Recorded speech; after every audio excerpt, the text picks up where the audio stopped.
We make a team together.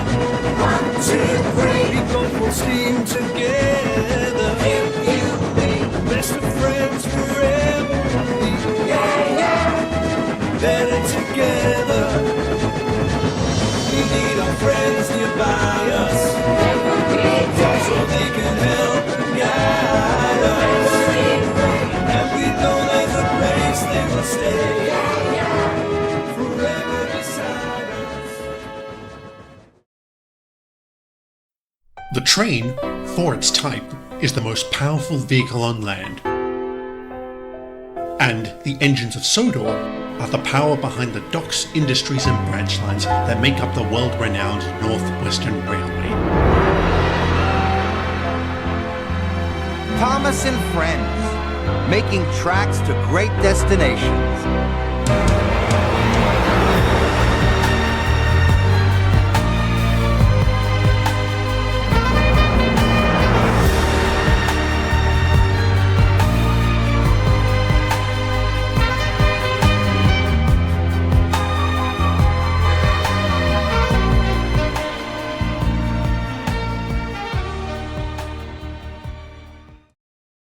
Renias and Scarlowy were talking quietly to Culdee next morning when Duncan stormed up, followed by Sir Handel. "Hello," chuckled Renias. "Here we go." "I nearly came off," fumed Duncan. "Those coaches pushed me. The thing controller says they didn't. He says I kept a bad lookout. "We've no money to mend you," he said. "And if it happens again, I'll leave you at the back of the shed." "Why does he always pick on me? It's no fair." Scarlowy said nothing. He just winked at Renias. "As you were saying, Culdee," remarked Renias, "you had 2 coaches on your trial trip. Do you ever take more? Now our line is so steep that we're only allowed 1. We each have our own. Mine's called Catherine. I know her well. That's most important." "Why?" asked Sir Handel. "They're only coaches." "Ours," said Culdee, "are something more. You pull your coaches, and you can see ahead. We push ours up, so we can't see. They watch the line for us. The guard watches too, of course, but Catherine's so clever that I know at once if anything is wrong." "That must take a load off your mind," said Scarlowy. Culdee smiled. "But not off my buffers. Climbing's hard work, and needs a lot of steam. My farmer and I have a tiring time. Coming down," he went on, "it's different.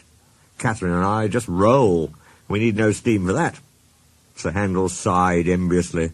"Ah, I should like that," he said. "With your automatic brakes, it sounds like a rest cure." "That," replied Culdee, "was just the mistake poor Godred made."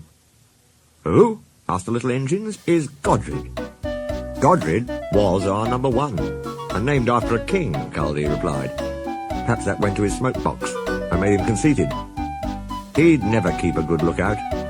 He'd roll down the line looking anywhere but at the track. "You'll have an accident," I told him. "Pooh," he said, "I've got automatic brakes, haven't I? And driver's got his air brake. What more do you want?" "More sense from you," I said. "No engine can stop at once if he isn't ready to obey his driver's controls." "The first thing a young engine learns," agreed Scarlowy. Godred never learnt sense. His driver and fireman and the manager all spoke to him. They even took him to pieces to see if anything was wrong. But he still went on in the same old way. One day I was going up and waited at a station for Godred coming down to pass me. As I waited, so it happened. One moment he was on the track. The next, his driver and fireman jumped clear as he rolled over. No one was hurt. His coach stayed on the rails, and the guard braked her to a stop. They brought Godred home next day. "We've no money to mend you," said our manager, "so you'll go to the back of the shed." As time went on, poor Godred got smaller and smaller, till nothing was left. What happened?" asked Duncan anxiously. "It's not nice to talk about," said Culdee. "But what happened? Why isn't it nice?" "Our drivers used Godred's parts To mend us, answered Culdee mournfully. Sir Handel and Duncan were unusually silent, long after Culdee had gone home. Neither Skarloey nor Renias ever mentioned that Culdee had made the story up.